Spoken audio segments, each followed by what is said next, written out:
Hello and welcome to another episode of Sonic Touch. This is episode 9. This is my host, Gaz Williams. How are you doing, Gaz? Yeah, really good, thank you. From songsurgeon.co.uk, and I'm Nick Batt, editor of sonicstate.com.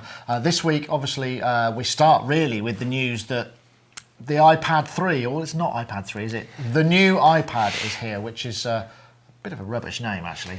But what does it actually bring to the party? I mean, let's get down to the nitty-gritty. Well, the iPad 3, as I'm going to call it, is really the big deal, as I'm sure everyone's now aware, is all about the Retina display, which is a very high-resolution display, which I'm sure will look really fantastic, but not a huge deal of interest, I think, specifically for musicians.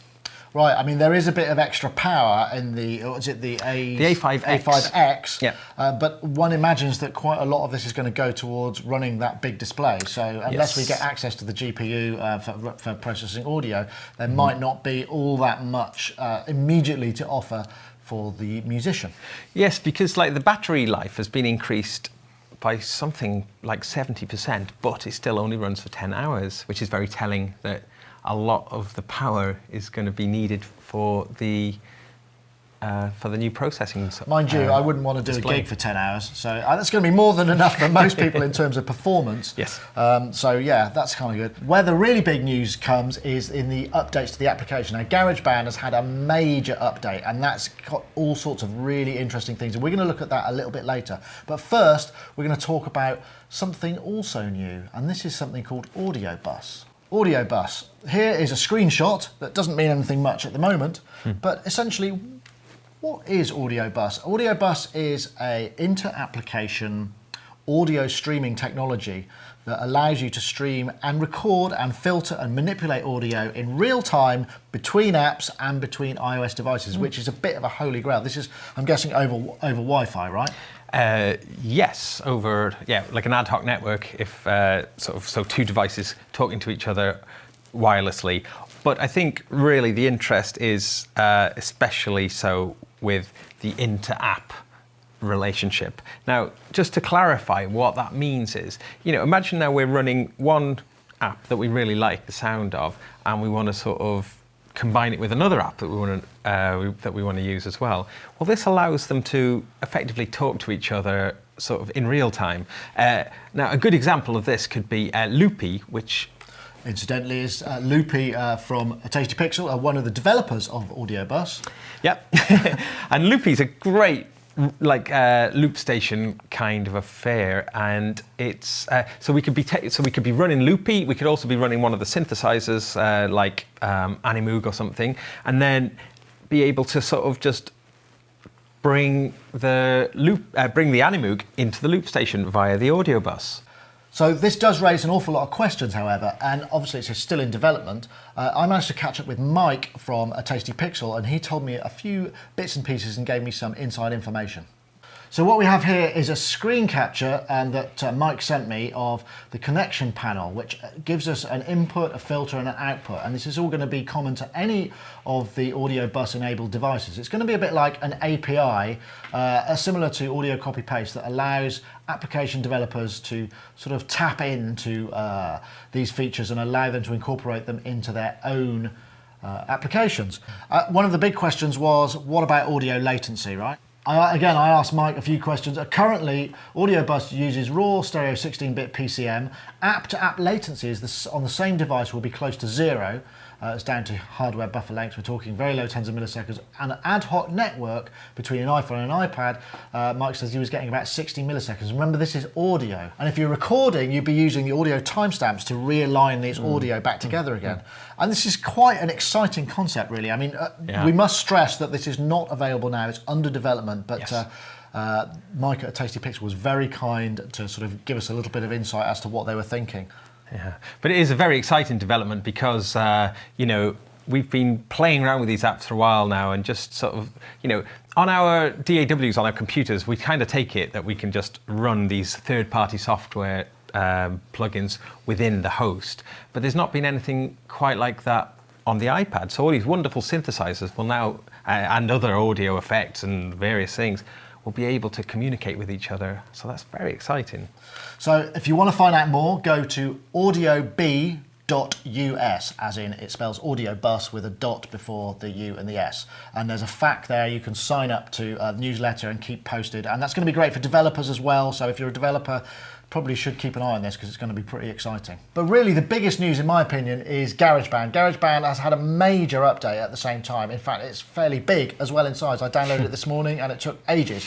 But what has it got to offer, Gaz? Let's hear the scoop. Okay, well, Garageband, as you probably know, is a wonderful piece of software. It's been out for the iPad for a while. It's now available for the iPhone and the iPod Touch. So, but this latest version of it brings some very, very special things to the party. Now let's have a look. So the first thing we see is there's a new loading screen, which is a lot less cumbersome than before. You can see many more tracks.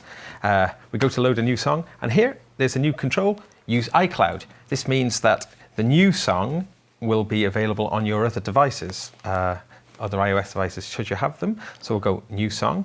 And as always, first thing you get to do is to choose tracks between like your amplifier, if you want to choose, plug your guitar in, but also these things called smart instruments, which were in it from the beginning, but there's a new one now, and that's called smart strings. Let's have a look. Now, like the other ones, you can play chords by playing sections here. And look, we've got like a full string section, and we can selectively turn them on. So it's just violins, lots of violins, etc., etc. And what's really nice with this is, as you can hear, it's kind of plucking, but if you rub them, you can kind of crescendo. The faster that you rub, the louder it gets. Which is a great use of the multi-touch kind of idea nice, there. Yeah, really nice. We can go into like a notes mode, and then we can just like with this carousel choose which of the instruments that we're going to play. So let's have the viola. Lordy, it's just like you're playing it. And we got some little controls here. So if I touch here, pizzicato. If I touch here, it'll give us like a bow control. So up and down with the bow strokes.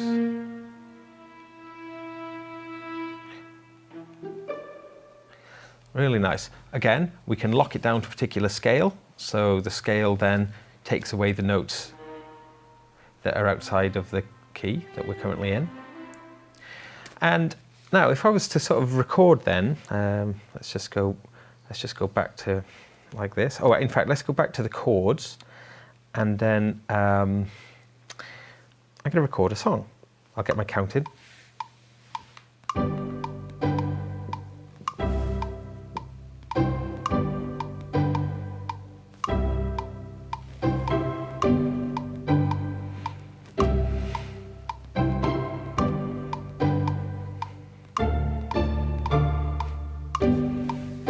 Okay. Awesome. It's very simple, very quick to record. Now, here's another of the big new features. Let's go into our mode where we can get an overview. And now, in the earlier version, if we wanted to edit this, we could only just slice it, delete it, and maybe overdub. But now, finally, we can edit, and we get the piano roll.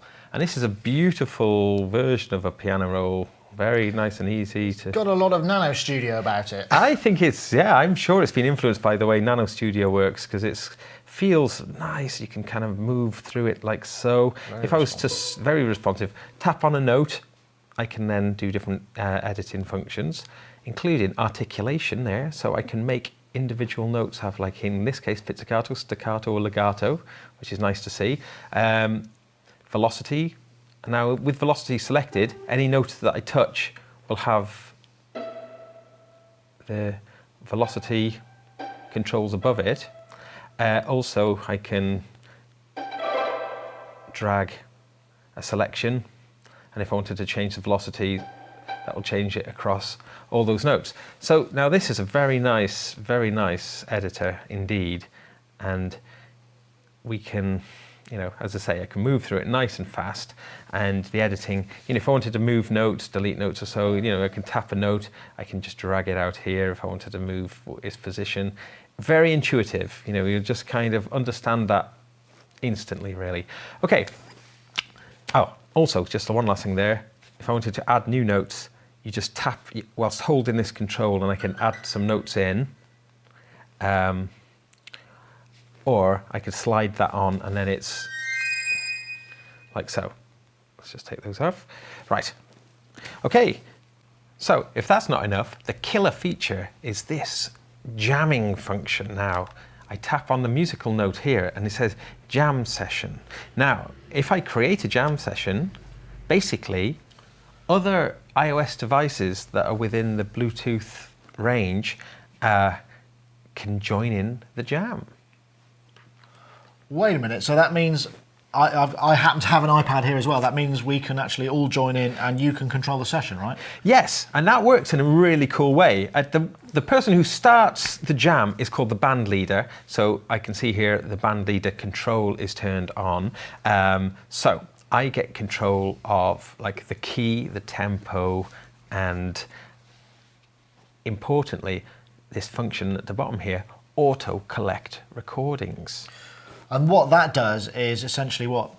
Bring the stuff recorded on these other devices into your device, yeah? Absolutely. And we've not seen anything like that before. Okay, so I'm going to get my iPad. I'm going to use this camera because I've run out of cameras.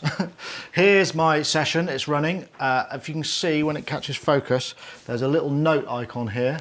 If I press that, I can now jam session. I can create a session or I can join Gaz's iPad. So I'm going to click go on there. Gaz is there in the background. It means that I can, he now controls transport, tempo, length, chords and other settings. So I'll hit OK. So now I've got my drums up here. I can maybe throw a few things going on. So I'll start what I've just recorded. So now if I bring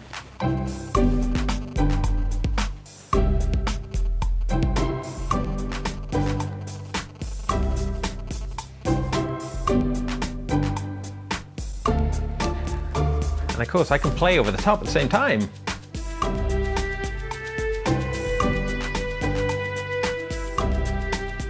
So what happens if you record, Gaz? Let's have a look. Here we go.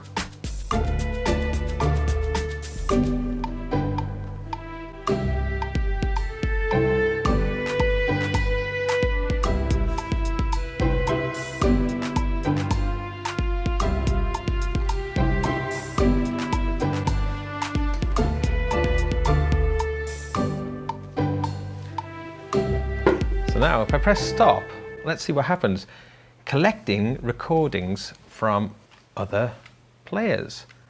Now, I have a look here, and on my iPad is Nick's performance, as well as the solo performance that I just played over the top as well. One thing that was really cool, actually, is I could record something into my iPad from Mike. Let's try that. That's really bonkers. So I just have to fiddle around a little bit. I take that out of there, and I've got my iPad here. Let me go to instruments. If I switch to that, if I just put mine under there, I'm going to get the mic. I'm going to get some of that wonderful whistling. Wonderful whistling, right. So here we go. Let's try get this up like this. So I'll try to get into record. Okay. Here we go.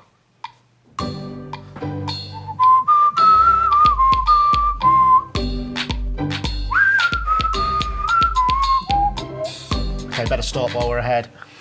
So there, that's it. Well, it's muted at the moment, but it's Nick's recording. And if I bring my iPad in, there's my recording on my iPad too. So press start on mine.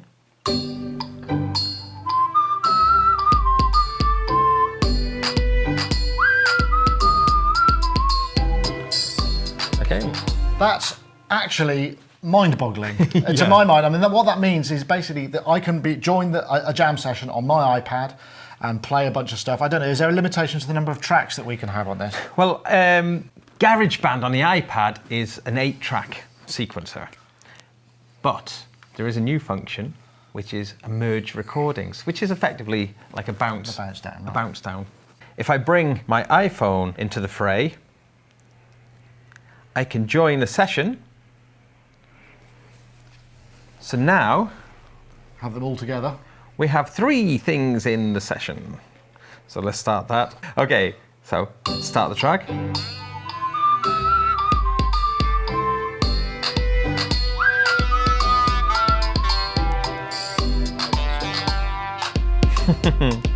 I mean, bear in mind that we're trying to do this while Switch and create a live streaming program, so it's not actually all that complicated as it appears to what we're doing. But what is mind-blowing is that we can actually all join together and kind of play and do stuff. I mean, that's just fantastic for collaborative things. Absolutely. Just things to be aware of.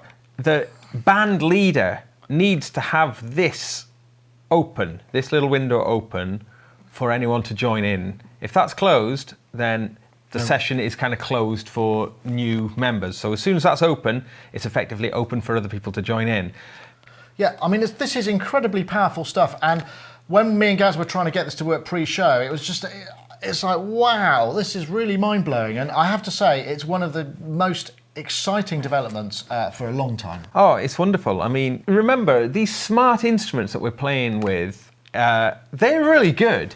But, you know, we could be then, you know, be plugged in with my thing, with something like this, plugged in to the amplifier, with my guitar. And or I could just have like a set of pads or a keyboard, and I could be playing along, you know, outside of the confines of my touchscreen. I could be using something to interface with it. This is where it gets really, really powerful. Well, yeah. So it's, you know, you might think some of these smart instruments are a little bit of a novelty, but, you know, but the fact is you can use your real instruments. And these, like in the case of the amp simulators, and you've got like, you've got pedals as well, they actually sound really good. You can make a really decent sound. And, you know, like for instance, I mentioned the Apogee Jam. The combination of that with the guitar amp is, you have to play with it to actually experience what good quality it is. So this is a free update for Garageband. I was running it on an iPad 1. Gaz has an iPad 2. I'm guessing for sure it's going to run on the new iPad. So, and it ran on your iPhone 4. So pretty much anybody, as far as we can tell, can get involved in a jam session. And this is, like I said before, it's a mind-blowing thing. And one thing that we thoroughly recommend you try as soon as you get the opportunity, because it's absolutely great fun. Yes, and if you haven't already got it, and if you've got an iPod Touch, I think it's got to be a 4th generation or so, or the latest one, an iPhone or an iPad, you can get this software, and it's £2.99 or $5 for Garageband. Yeah. So that's it for us this week. Thank you very much for watching. That was Sonic Touch episode 9. Myself, Nick Batt, and my co-host Gaz Williams. Thank you very much for joining us.